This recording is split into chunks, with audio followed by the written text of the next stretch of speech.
Welcome, everyone. Thank you for joining us today for this evidence-based mental health journal's hangout on the current status of electroconvulsive therapies for mood disorders.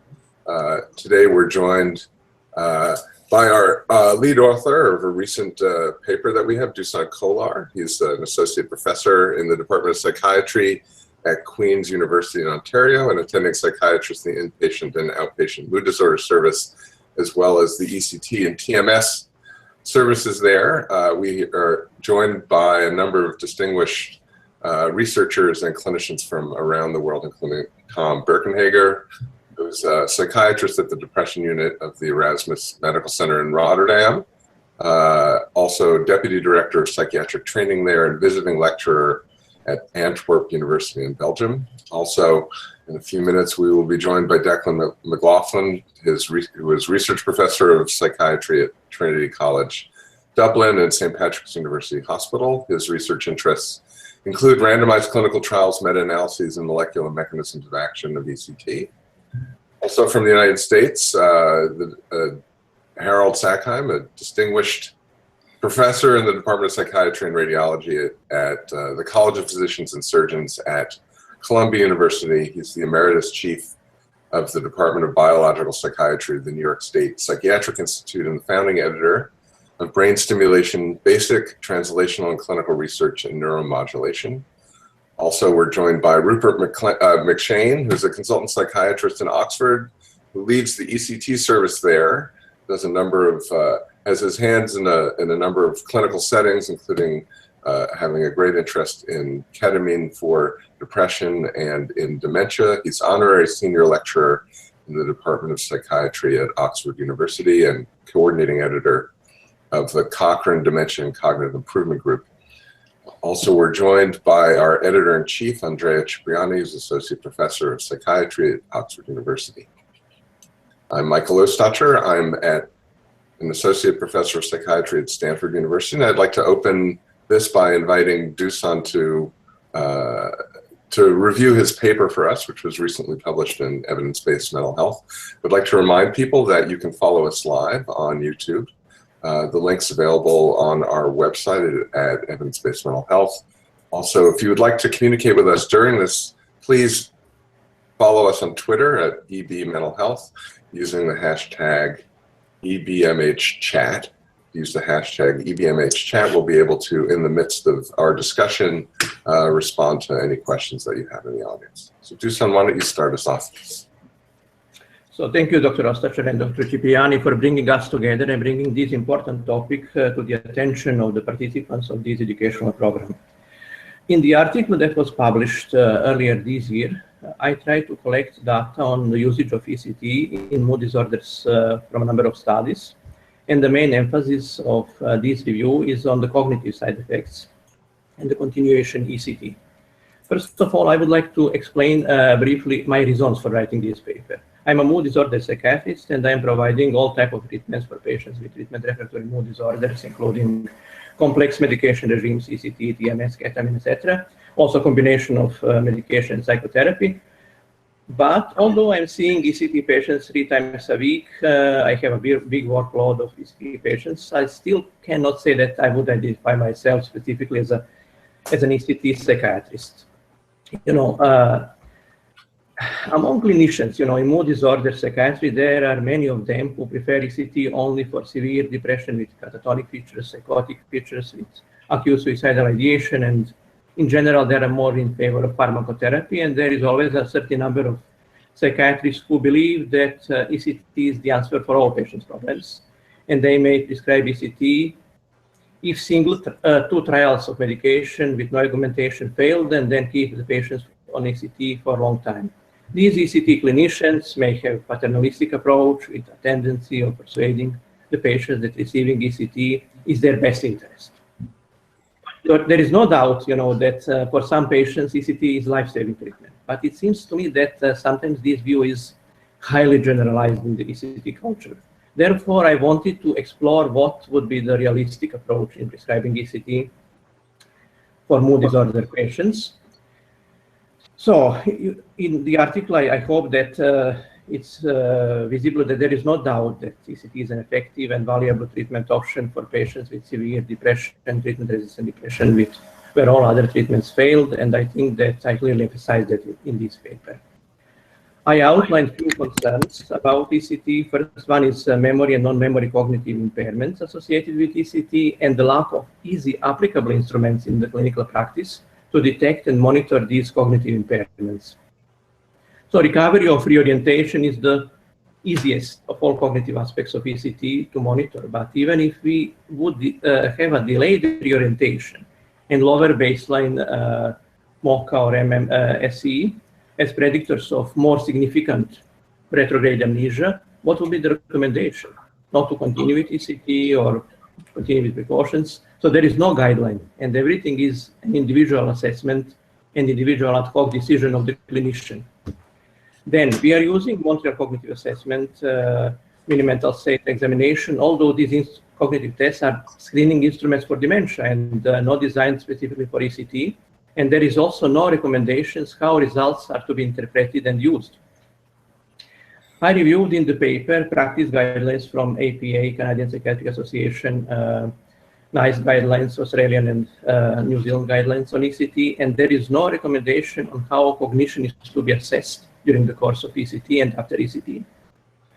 So I would also raise another practical question about the organizational aspects of the ECT clinical services to make sure that patients with more pronounced retrograde amnesia will be followed up more thoroughly.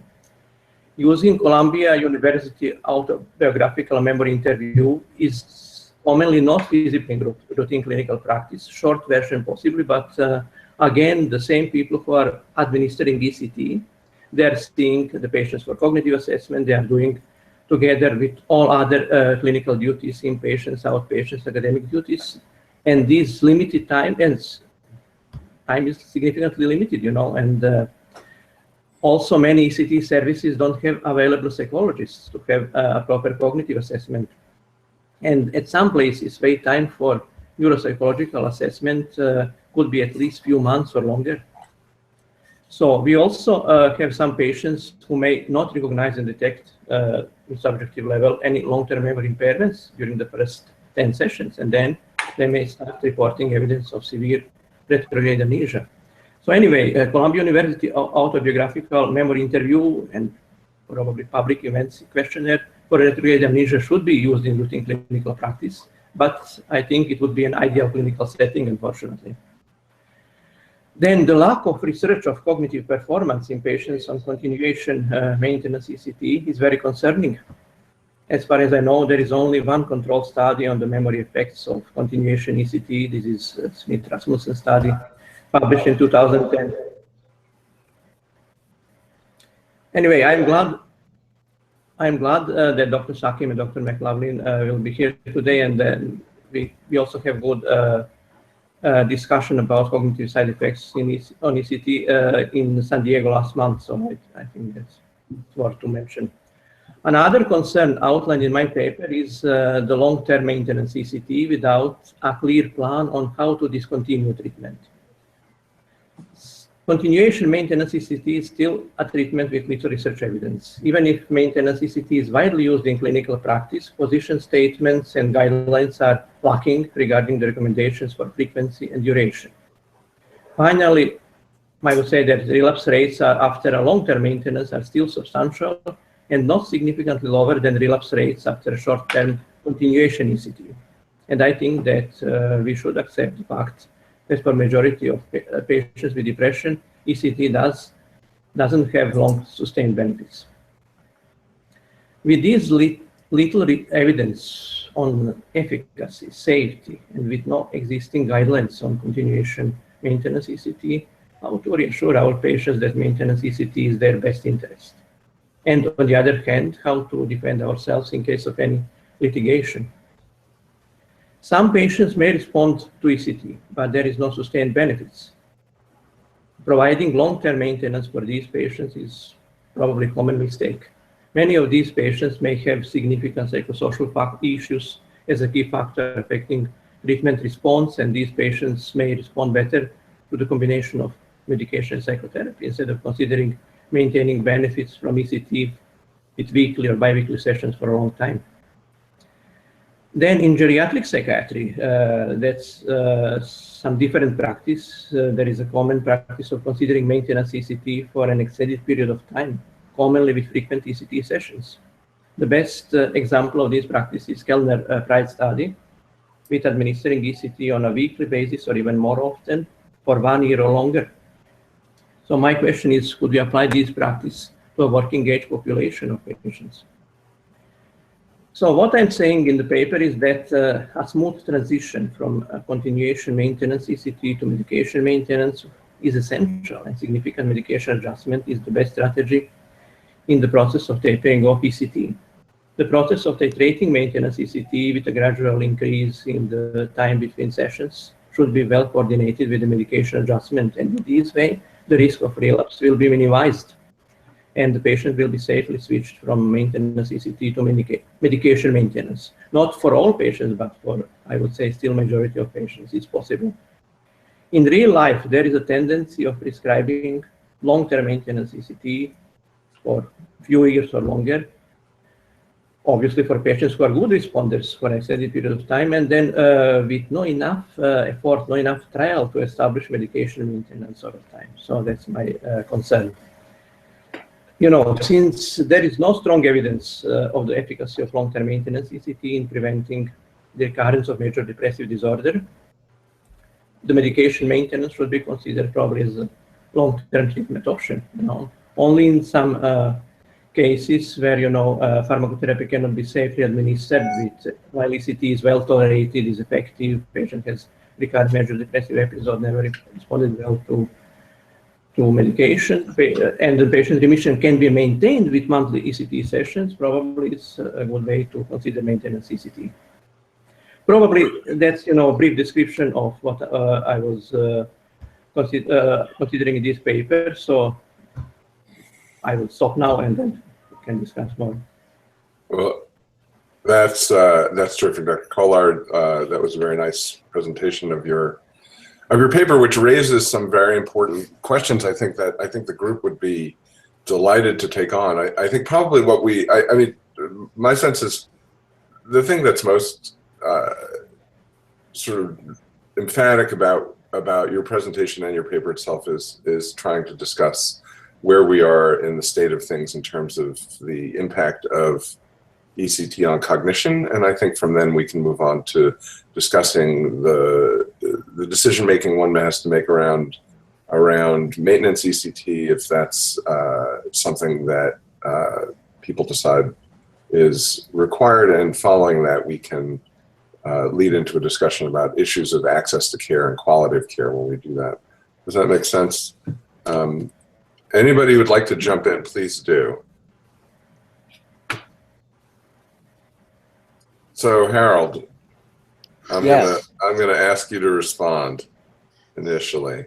Okay, I'll address a little bit about the current status of our knowledge of the cognitive effects of ECT.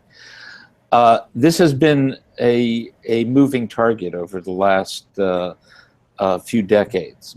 Essentially, the field of psychiatry had argued for the longest time that all of the cognitive effects of ECT were reversible and transient. That for many years we denied as a field that there really could be permanent effects on memory and so on. And over the course of the last couple of decades, the field has established that in fact long-term adverse effects do occur, that they can be highly persistent and likely permanent.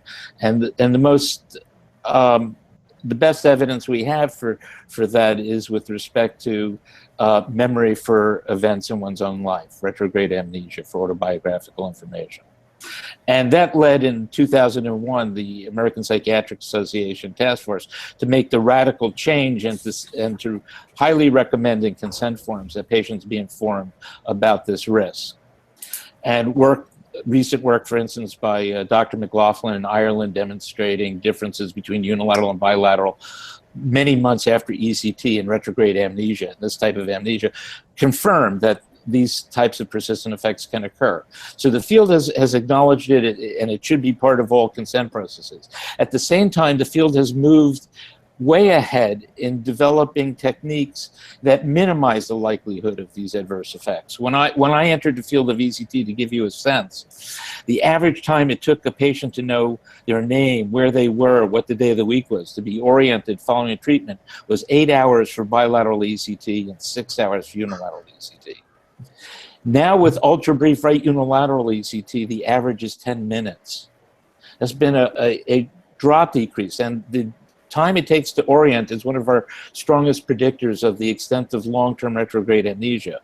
And in fact, when we look at very careful studies of the effects on retrograde amnesia using the most modern techniques, it's very hard to demonstrate compared to matched normal controls that ECT has any adverse effect within days of the treatment.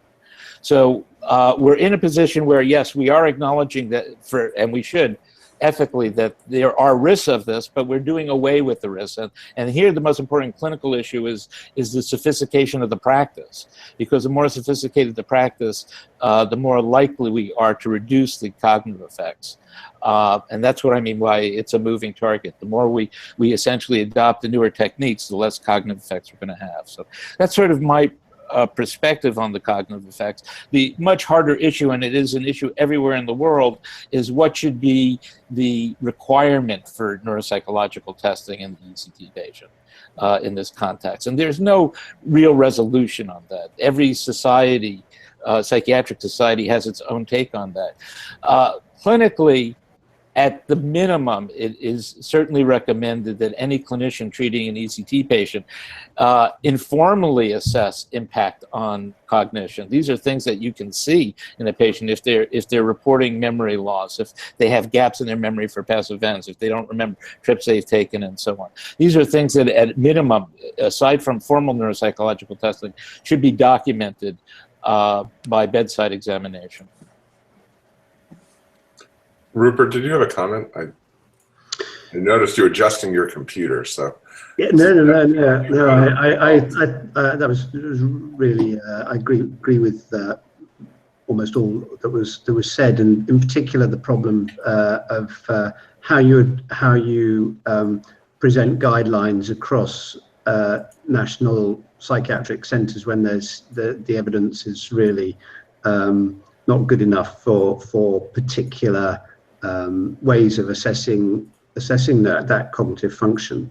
And actually what I'd like to do is ask a follow-up question of Professor Sackeim, which is to say, it's obviously easier to measure episodic memory than autobiographical memory loss.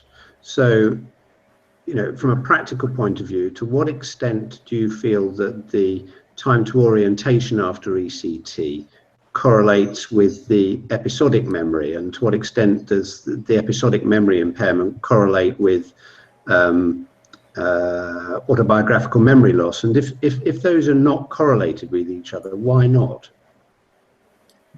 Well, the best information we have is that, in fact, the aspects of autobiographical memory that are most vulnerable to loss are episodic.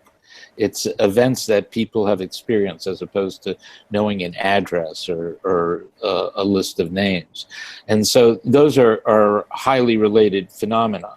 And certainly Dr. McLoughlin can speak to this because he's done the major meta-analyses in this area. But, you know, within weeks of ECT, we really don't have much evidence for persistent anterograde memory loss, new learning in memory for episodes or for anything else. So it's really memory for the past that's most vulnerable. And we do, I mean, clinically, it's very important to realize that one of our best predictors of the extent of retrograde amnesia is the time to reorientation. And I've argued theoretically that the disorientation that we see following ECT is a rapidly shrinking retrograde amnesia.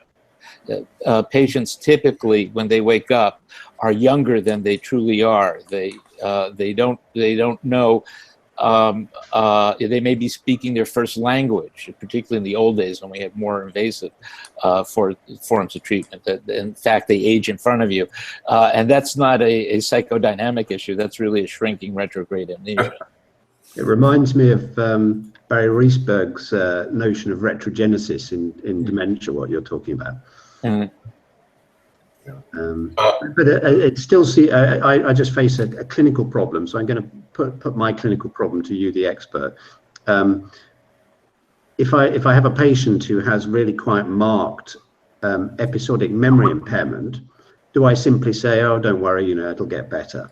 Or should I actually be saying, well, maybe this is a marker of some sort of vulnerability, irrespective of the time to orientation? Yeah. Declan, have you joined us? Yeah, can you hear me? Yeah, we can hear you. Oh, great. Okay, I wasn't too sure. You can't see me, I'm afraid. No. Yeah, I think lots of interesting questions have been raised. I mean, I think Harold has raised two important strands of contemporary ECT research. One is the change in the technology of the administration, and much of this is directed really towards diminishing the cognitive side effects, which are really the major concern, I believe, that people have about ECT, and probably the major, and as a result of that, the major barrier to setting up ECT services and people accessing them as well, which I think is an important issue maybe we could discuss later on.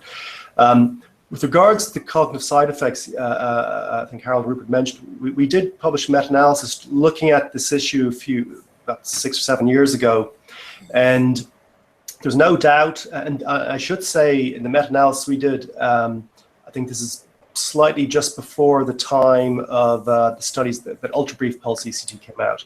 So it's kind of with more, let's call it traditional ECT perhaps, and modern traditional ECT, not sine wave ECT. Certainly ECT causes cognitive side effects, causes a wide range of cognitive side effects that are evident really during the course of treatment and at the end of it. And the largest effect sizes actually are with some tasks of frontal executive function, followed then by problems with delayed verbal recall and delayed visual recall. So it's that anterograde amnesia we've just been talking about. And what we found is that when we looked at this is that when we looked at performance before people start a course of ECT compared to afterwards at various time points, that while a wide range of deficits are evident within 2 to 3 days of finishing a course of ECT, when you look at 2 weeks or a month or so later, most of these have returned to the baseline level of functioning, which is before the person started ECT. And indeed, many of these things have actually improved. Now, there's a major caveat there. We all know this is comparing to the baseline level of function in somebody who is quite severely depressed and is being referred for ECT for that. So that is not necessarily a return, even if it's an improvement, to a normal level of functioning. So that's important to bear in mind. Nonetheless, many of these things do seem to be transient. The difficulty, I think, with looking at, and Rupert, I guess, has mentioned this, looking at retrograde amnesia. This is especially autobiographical memory, which is such an important part of our lives. The ability to recall previously learned information. It's just there's a lot of technical challenges in trying to look at this. So we know that people who have depression have a problem with what's called overgeneralization in their memories. So if you ask them about your last trip abroad, they might just say, well, I went to Spain, it was sunny, and I can't tell you much more than that. Whereas a healthy person will give you 10 or 12 bits of information of where they were and what they did and who they met and what museums they went to and so on and so forth. So we know that depressed people score less well than healthy controls, just to begin with, in retrospect to memory function. But what we're interested in really with ECT is the amnestic component following ECT. So how much, what is the percentage of recall? How much can you tell me about what you told me before you had ECT? So we know, and if you look at the studies, the rates of lack of consistency vary from maybe 25 to 40%. Now, that's actually also within the normal range of experience. So I'm not saying, however, that people who have ECT don't have problems with retrograde amnesia. I'm certain they do. The problem is it's difficult to quantify, one, assess what the nature of that problem is, and two, quantify the actual extent of it. because when we follow up people, just non-depressed people, health controls, and you ask them again, say 6 months later or 3 months later, well, the rate of consistency is going to be of the order of about 75% anyway. So it's normal to lose a certain amount of information within the space of a month. The stuff you remember after a month, you tend to remember for the next year. So with the instrument that we all use, that was mentioned already, the Columbia AMI, what's good about that is that it certainly helps to distinguish between treatments, which is what Harold mentioned already. And we found that, and he's reported that. So for example, people have loss of consistency of recall, say following ultra brief pulse, say compared to ultra brief pulse unilateral, or less consistency loss comparing brief pulse unilateral with brief pulse bilateral, and so on. So I think there's certainly a problem there, but we need a lot more kind of neuropsychology work to develop tools that can, I think, one, tap into the nature of the problem and quantify the extent of the problem. And it's difficult. I probably would disagree with Harold when we would say this is a persisting problem. It may be persisting, but with the evidence we have at the moment, doesn't actually tell us that it's persisting. And that's a challenge, I think, for all of us at the moment. But I think that the evidence is pretty good that the technical developments in the last decade or two with ECT from Harold's group and others is reducing this problem. And I think also, just the last thing I would say is I agree definitely with that. If there's one cognitive assessment we can do in every single person who has ECT, and that is document the time to recovery of orientation. If we see that this is delayed or prolonged early in the course of ECT, we need to think about what we're doing, and are there factors we can modify at the patient level, or even change the type of treatment we're giving to the patient to reduce that, because that is a harbinger for problems later on. Rupert, you were talking about sort of guideline development, or at least standardizing training for people who are delivering this. Does everyone agree that this is, I mean, how do we decide then which specific methodology people should be using? Should it be generalized to everyone? Is there a way to step through how to do this? Yeah, so, well, just from a UK perspective, what's happened is that the College of Psychiatrists has an accreditation service structure. It has a process for developing standards, and one of those standards is that time to reorientation is measured. So that now happens across all clinics in the UK, whereas I guess 10 years ago it didn't. So this is the mechanism by which evidence can get into practice, and I think that countries that have that sort of approach have a better chance of getting evidence into practice perhaps than those that don't. So yeah. So let me just ask outright, is this something that is standard of care now, that we should expect everyone to be performing? So measuring time to reorientation after ECT. Yeah, I think it is, and I think it is. It certainly is in the UK. I think that what's less clear is the interpretation of it, and at what point you would be changing your treatment paradigm if somebody had a prolonged time to orientation. So that arguably is the next place to be asking the question. But I still think that there's something here also about people who have more severe anterograde memory problems during the course of their ECT as well. And I hear what's said about how that resolves. But it's going to be hard for clinicians to just pay attention to the time to reorientation, but not to the anterograde memory impairment. And it may be that we just need to be very robust about where the evidence sits with that. Tom, you were going to have a comment, I think. Yes, well, we only recently started measuring time to reorientation, but our doubt was that there were no real clinical consequences at the moment for doing so. I mean, if you really, if you have indicated the treatment and you started an ECT course, at this moment I wouldn't interrupt it when the time to reorientation is prolonged.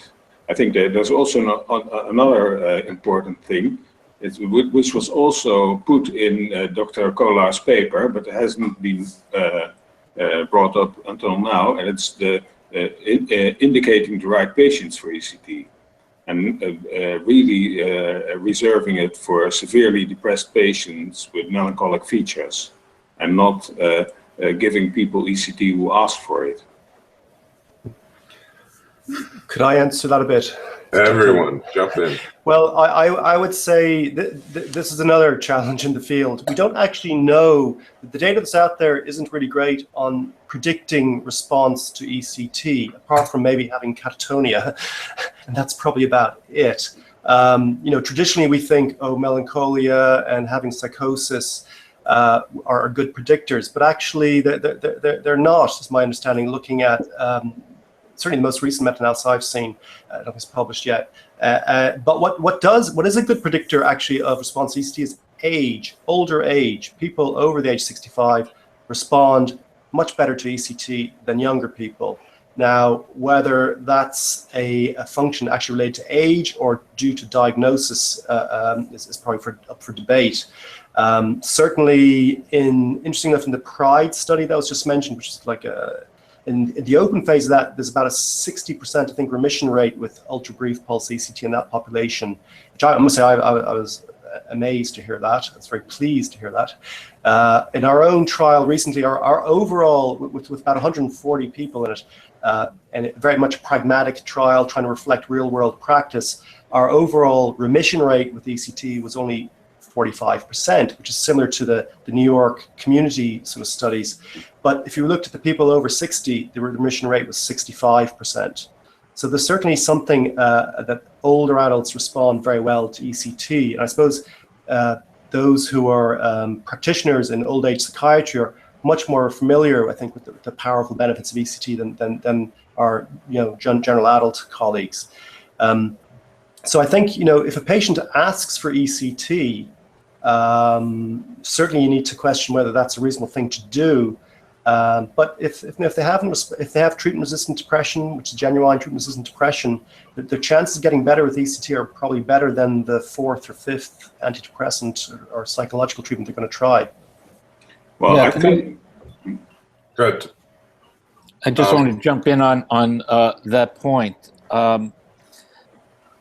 I was the science advisor for the STAR-D study, and we had actually included ECT as level 5, but it was eliminated by the funding agency, National Institute of Mental Health. But one of the outcomes of STAR-D has been a real recalibration of our understanding of the efficacy of antidepressant medications, in combination or singly. And once you have failed 2 drugs, at least by the STAR-D estimates, if you go to level 3 or level 4, your likelihood of remitting with the 3rd treatment or the 4th treatment and holding that remission for a year is less than 5% at each level. If we think that ECT, for instance, has a general remission rate, let's say somewhere around 60%, and very conservatively, ignoring the PRIDE results, but taking Declan's meta-analysis of relapse rates, that 50% of people hold it for a year following ECT, that's a 30% remitting and sustaining that remission rate, 30% compared to less than 5%. So at least in my mind, it's, hands down, it's quite likely that the likelihood of a patient really benefiting from treatment is probably higher with ECT than many, many alternatives, if not all alternatives, once you're in the treatment-resistant stage. So I think the fact that ECT is sharply reducing its cognitive side effects, it is addressing its issues with regard to relapse, and actually may have a better relapse rate than pharmacological alternatives, makes ECT much more attractive earlier in the course of depression. Can I respond to that? Yes, of course. Because I wouldn't compare ECT figures to the figures of the STAR-D study, because I think the STAR-D study, at least from a European perspective, has a huge problem in patient selection. I think there are many patients who are actually suffering from dysthymic disorder and comorbid personality disorders there, and also the treatment which was given in level 3 and level 4 was done not really on a strict basis without measuring lithium levels and so on. So there are many methodological problems there. Well, I think to your point, I think that it's difficult to compare populations between studies in this way, right? So the even if we were to hope that ECT would have a greater response rate than what happened in the non-responsive patients in STAR-D, there probably are not prospective studies where people are required to have 3 or 4 prospectively monitored failed treatments before they get ECT. So we're really comparing different groups, I think. May I add something? May I add something about that? So another issue is actually the accuracy of diagnosis and this broad concept of treatment-resistant depression. Someone mentioned dysthymia. Patients with depression in the context, let's say, in borderline personality disorder might receive diagnosis of treatment-resistant depression and could refer to ECT. These patients might still respond to ECT, but it's obviously partial response and benefits are to be lost shortly after discontinuing ECT. But I noticed in clinical practice, that some psychiatrists may still continue providing ECT and continuation ECT for patients with dysthymia or some sort of depression in the context of personality disorder. Okay, so that's another issue in clinical practice, and then I don't know to what extent these patients may end up in research studies, with obviously not with chronic treatment-resistant depression, but not MDD. I think an important point that you made, Dusan, in your paper is the issue of balancing risks with benefits, right? So the idea that first we don't do any harm to people, and I think it remains a very difficult question.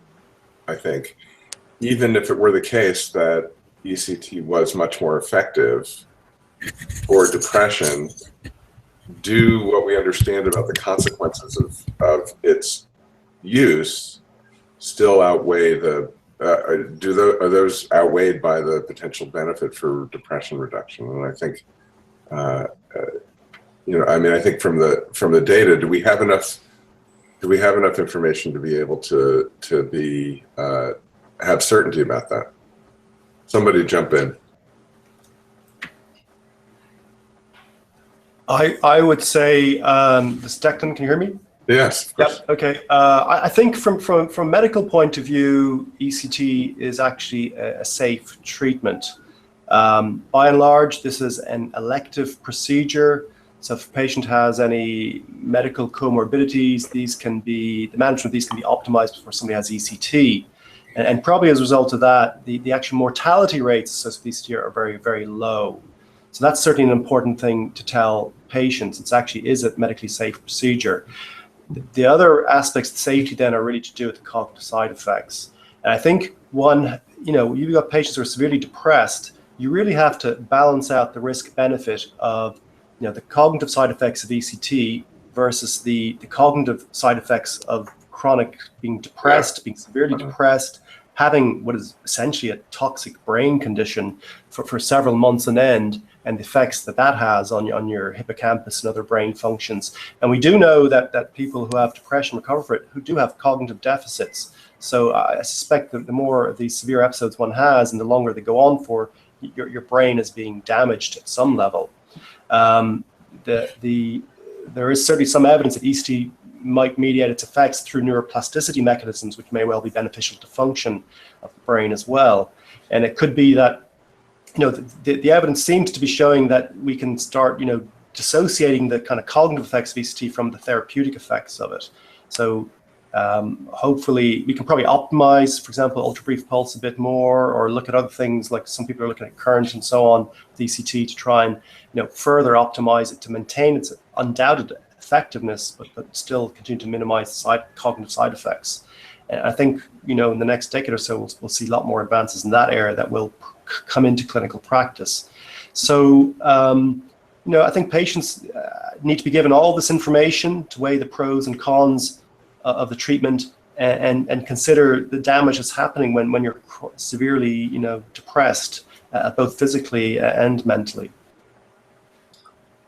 I mean, I don't mean to overshare, but I have a couple generations of psychotic depression in my family, that first appeared in late life that responded quite well to ECT, and there were clearly cognitive problems that remained in the people who had them. I have no idea whether or not the cognitive problems were directly related to the ECT, associated with it in any way or not, but if it were me, being in the same position that my family members had been in, I would certainly want to get the same treatment that they did, even though they got it decades ago when treatment was not as refined. And so the clinical benefit in certain circumstances is really very clear. But as Dusan was pointing out, if you're in a general clinical practice and you have people who are chronically depressed, you are going to end up treating people who are probably not ideal ECT candidates just because they've come for your treatment. And of course, if you have a service that's working well and has access to care available, you're going to be giving ECT to people who are not as likely to benefit from it. And so how do we address that in the populations that we treat? Harold, do you have a comment about that? Yeah, I think what we're struggling with is the fact that the treatment was really reserved for the sickest of depressed patients and the most resistant to other treatments. That's essentially what defined ECT practice for many, many years. Right. As its side effects are being reduced, there's every reason in the world to think about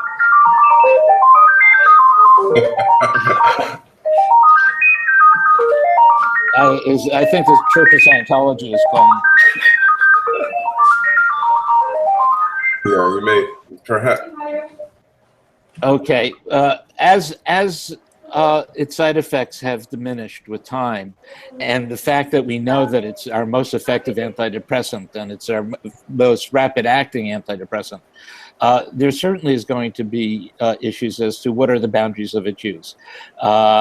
Should it go into the double depressed? For example, not many people know the data here, but if you look at people who are dysthymic with a major depression superimposed and ask how well do they get with ECT, you return them to the dysthymic baseline, or do they essentially become totally remitted compared to single depressed patients? The answer is it's been looked at that you get a remission both of the dysthymia and the major depression when those people come to ECT. So there's considerable reason to look at a broadening of the ECT interest as our understanding of the efficacy of the alternatives gets sharper. I mean, we're faced with a circumstance where we think that maybe 30% of patients with major depression have treatment-resistant depression. That's an enormous population of people. Can I ask, Harold, whether you have a view about whether ECT might also alter the course of depression, the underlying lifetime course? I know you've written about this. My own view is that the effects of ECT are transient, that ECT does not exert really necessarily long-term benefit in any way. That well, let me interrupt you for a second. If people are have noise in the background, if they could mute themselves on their screen, that would be helpful. Harold, go ahead. That the physiologic effects of ECT, the changes in brain metabolism, blood flow, the EEG changes, the cognitive, for the most part, the cognitive changes we see, and as well as the affective changes, all show their own time courses. So that, I think it was very telling that the great bulk of relapse, a huge percentage of relapse you see with ECT, is immediately when you stop it, the first 6 weeks. That if we could address that, alone, we would make a big dent in the relapse issue. And one of the reasons I think, for instance, that the PRIDE study was so successful and has been now adopted widely across the world in clinical practice is the idea of not stopping ECT sharply, abruptly, but giving at least a taper of a few treatments at the end of the course, going from twice a week or 3 times a week to once a week for 3 or 4 weeks. We're, I think along those lines in terms of prolonging this type of benefit, but I don't think we have any evidence that the ECT necessarily changes the course of illness. So Tom, are you available? Do you have a comment about this? Because you mentioned that you would like to discuss this aspect of maintenance treatment. Yeah. Well, we are limited at our center by the number of treatment places we have. So that's one of the reasons that we are very cautious in indicating maintenance ECT. But there's also the experience that many patients can be treated with TCAs, either a monotherapy or in combination with lithium. We just finished a study in which all patients after successful ECT were treated with nortriptyline, and we had some people who relapsed, but if we just followed them up strictly and we gave them lithium when they relapsed, almost all patients got into remission again. So I think really there are not many patients who need maintenance ECT. There's an interesting study from Berlin, isn't there, of CBT as for relapse prevention, and showing that CBT actually is an effective method of preventing relapse following remission with ECT. And I think that that's probably an underused paradigm. So this raises an important question to me, I think, which is, are we talking about different populations in all these different settings in which people are seeing things so differently? In other words, are we really looking at different patients? So, Harold, if you're going to suggest that the effects of ECT are transient, and Tom, you're going to say you're not sure that patients really require maintenance ECT, how do we resolve this dilemma? The fact that I'm suggesting that it's transient does not dictate that you use maintenance ECT. In fact, just a comment on that general problem. What Kellner and company did in the PRIDE study was, I think, smart and certainly direction that the field has been going in. I think it now looks like medications and ECT are synergistic. They help each other. That you get an improved rate of remission in the acute use of ECT if patients are on antidepressants during the course of ECT. Likewise, if you want to really prevent relapse, some mixture of ECT and drugs is probably better than either alone. And that's what I think the PRIDE study #1 says. And that makes sense, that we're really dealing with treatment-resistant patients, and anything we have that has efficacy may be of value in combination with this treatment, including psychotherapy. The other major point that they made, and this is sort of a copycat of the TMS literature, is rather than using continuation ECT in the old way or maintenance ECT where people come in once every 2 weeks or once a month or at any regular schedule, once you've finished your ECT taper, you can go out and wait till you see the emergence of incipient symptomatology and give a couple of treatments at that point. And that seemed to be a highly effective strategy. In the Kellner study, they had a less than 15% relapse rate. That's really unheard of in the field. If that's replicated, that's really a very powerful demonstration, where only 1/3 of the patients in that study had any ECT after the taper. It was only used selectively in those who showed initial, and these are all obviously in ECT remitters. So you minimize the amount of exposure to ECT, you combine it with medications, and you seem to have a better alternative than either alone. Can I quickly ask, when you're looking at that question, all the patients got venlafaxine and then were correct, and then either they were randomized later to get maintenance ECT or just the medications alone. So the ECT was better, but but it doesn't they seem got the medications and the continuation ECT. They got both.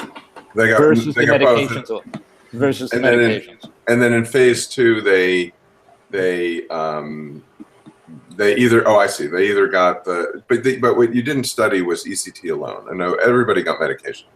So Right, that had been studied in the previous Kellner study against the nortriptyline lithium combination, which we had originally proposed as the best pharmacologic strategy for relapse prevention, and they were equal. They came out essentially the same, and I think that clinically that's certainly people's impression. You could give, really top-notch pharmacology, or you could give continuation ECT, and you sort of do about as well. What is new is, and I think eminently reasonable, is that if you combine the two, you have an additional benefit.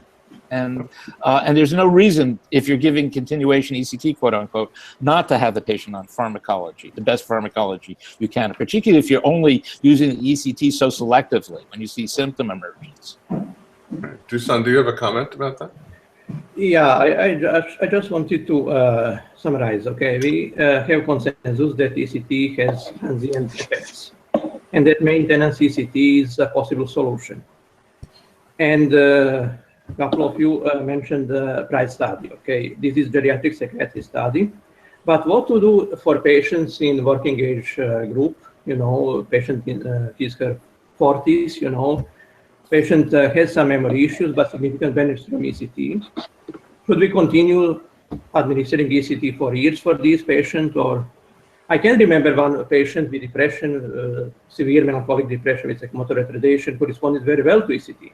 When I wanted to consider maintenance ECT treatment for him, he said, if maintenance ECT will prevent future episodes of depression, I will certainly have it. But if you believe that a chance of having another episode is possibly a little reduced, then it makes sense to stop ECT and have medications. If I really need ECT again, no problem.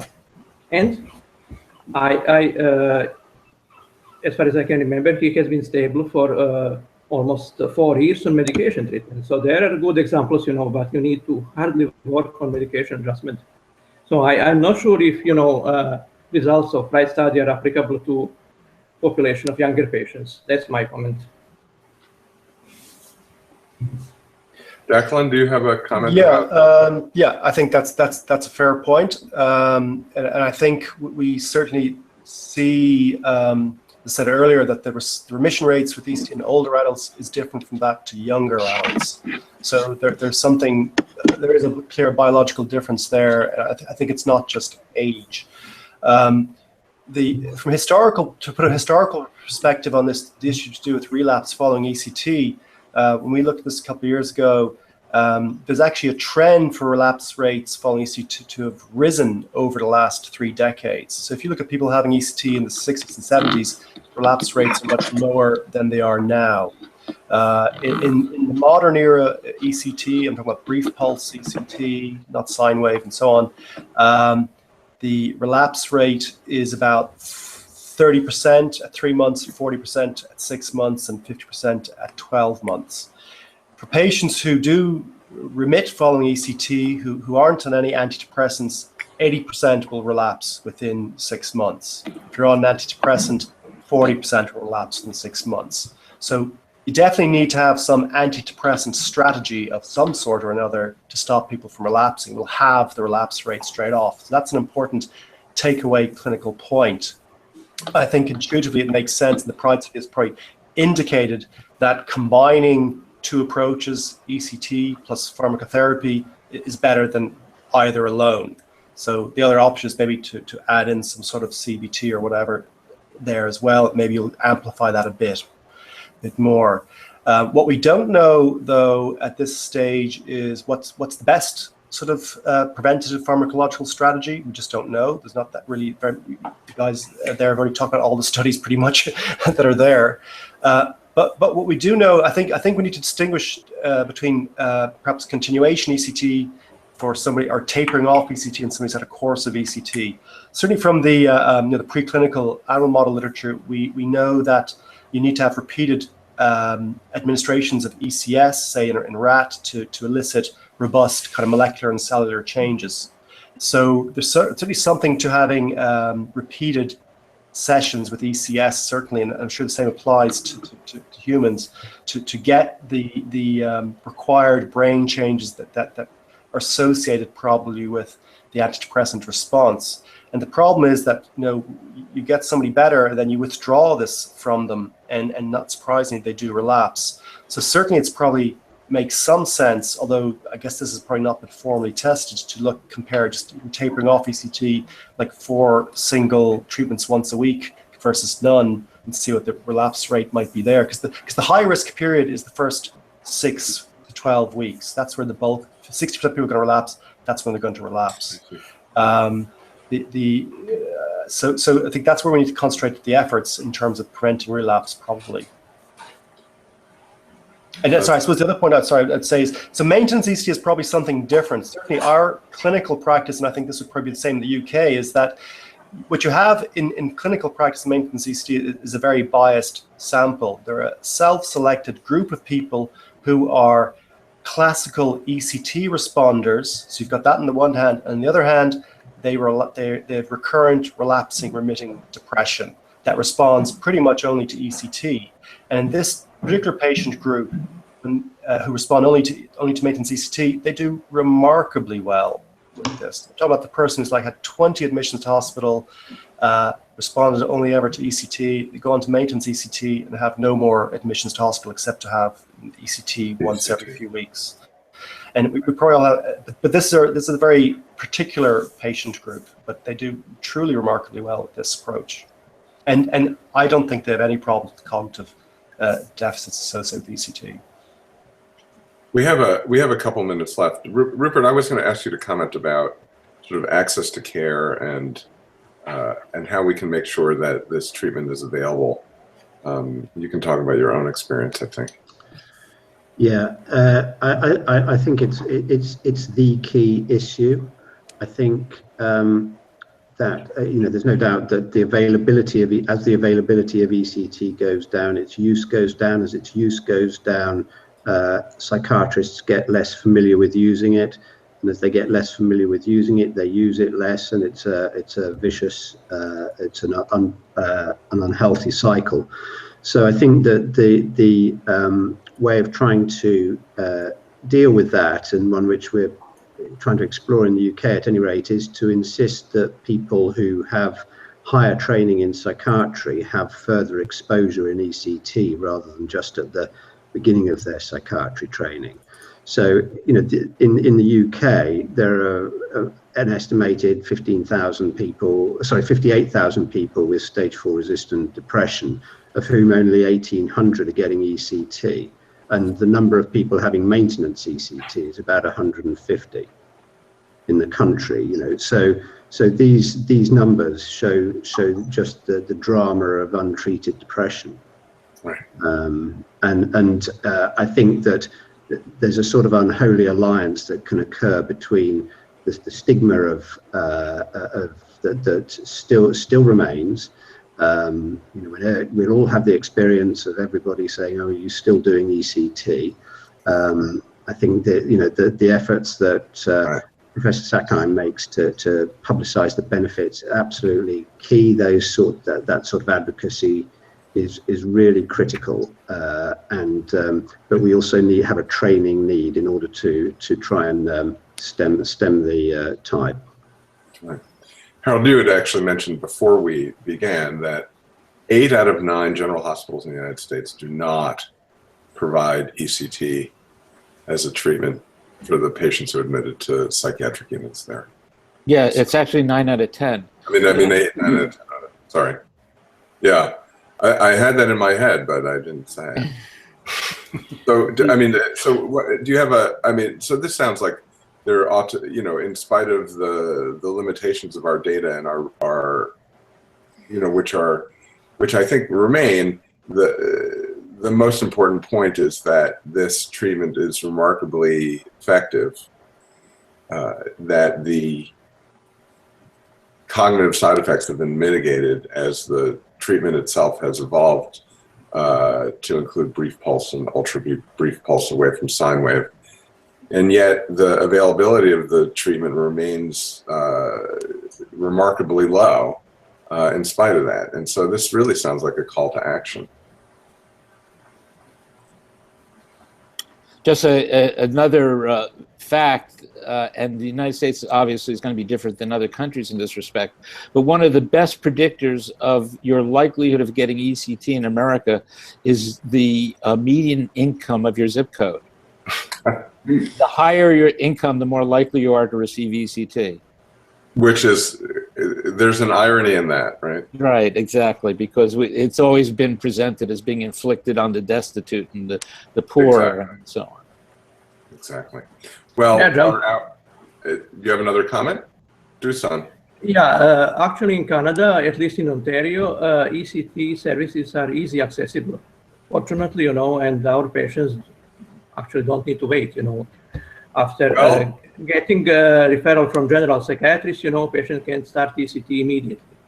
Well, I've been thinking of moving to Canada. Yeah, in Canada, that's different. But, waiting time for subspecialized services, to see me in mood disorder service is sometimes 3 to 6 months. So compared to ECT, that's easy accessible for everyone.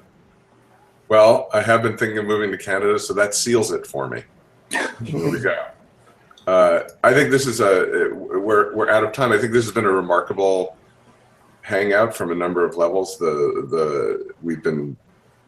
We're really grateful here to be able to have had such high-level experts join us for the discussion about the current status of electroconvulsive therapy for depression in different populations. And I wanted to thank the people who joined us, Dusan Kolar from Ontario, who wrote the piece in Evidence-Based Mental Health that was discussed today, Tom Birkenhager from Rotterdam, Declan McLoughlin from Trinity College Dublin, Harold Sackeim from Columbia University, Rupert McShane from Oxford University, along with Andrea Cipriani. I am Michael Ostacher from Stanford, the digital content editor for Evidence-Based Mental Health. Please follow us on Twitter. You can watch this video archived on YouTube, and please join us again for our future Hangouts.